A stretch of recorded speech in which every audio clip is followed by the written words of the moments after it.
আজকে আমরা বিলের মাছ ধরতে যাচ্ছি।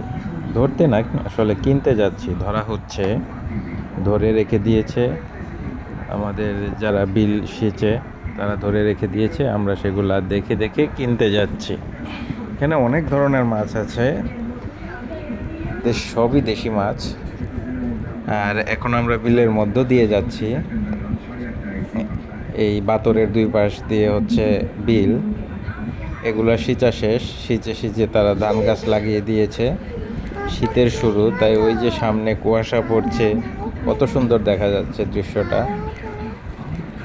আর এই যে মাছ মেরে কচুরিপানাগুলা এই বাতরের উপরে রেখেছিল, সব মরে গিয়েছে, সব এখন সার হয়ে গেছে। এই সারটাই পরবর্তীতে ধান খেতে দেওয়া হবে, ধানের ফলন ভালো হবে। আর এখানে এই যে এই সারের মধ্যেই লাউ গাছ লাগিয়ে দেওয়া হয়েছে। এই লাউ গাছও দেখেন কত সুন্দর ফনফনা হয়ে উঠে গেছে। ওই যে সামনে আরও কয়েকজন আছে, আমরা সবাই মিলে মাছ কিনবো। টার্গেট আছে 1 মনের মতো মাছ নেওয়ার। চলেন যাই দেখি। এই ছোট একটা ঘর দেখা যাচ্ছে, এটা হচ্ছে পাম্প। একটা পাম্পের ঘর, ভিতরে একটা পানি দেওয়ার পাম্প থাকে। হ্যাঁ, আমরা চলে এসেছি। আজকে এই বিলের এই কোনাটা সেচা হচ্ছে, উপর দিয়ে পাখি উড়ে যাচ্ছে, দেখতে পাচ্ছেন আপনারা। অদূরে কুয়াশায় ঢেকে যাচ্ছে, যেহেতু শীতকালের শুরুতে। এই যে সেচা প্রায় শেষ, আর মাছ যা ধরার মোটামুটি অনেক ধরা শেষ। এগুলো হাঁপায় রেখে দেওয়া হয়েছে, লোক আসলেই আমরা আপনাদেরকে সব দেখাবো।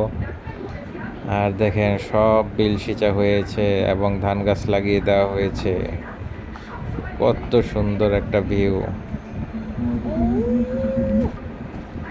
দেখি কি মাছ আছে এখানে, চলেন দেখি। ওই যে নীল হাঁপা এবং সাদা হাঁপা দিয়ে ঢেকে রাখা হয়েছে এখানে মাছগুলা একটু পরেই তোলা হবে। হাঁপা ভর্তি মাছ। এই নৌকাটা কি কেউ দেখেছেন? এটা হচ্ছে তাল গাছ দিয়ে বানানো নৌকা। আচ্ছা, আমরা চলে আসি। এই যে দেখেন, মাছ সব টুপ টুপ টুপ টুপ করছে পানির মধ্যে। প্রচুর শোল মাছ আছে এখানে। দেখি, কপাল ভালো থাকলে শোলের লাভ দেখাতে পারবো।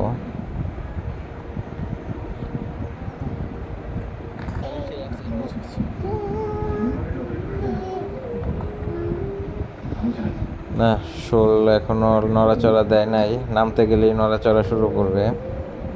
আচ্ছা, এই নৌকাটা কি কেউ চেনেন? এটাকে কি বলে? কমেন্টে জানাবেন। আর এই এই বিলটা এখনো বাকি আছে। ওই যে যত দূরে চোখ যায় শুধু বিল আর বিল। এই বিলটা সিঁচার এখনো বাকি আছে। আর এখানে কয়েকশো মন মাছ আছে। কয়েকশো মন বললে ভুল হবে, কয়েক হাজার।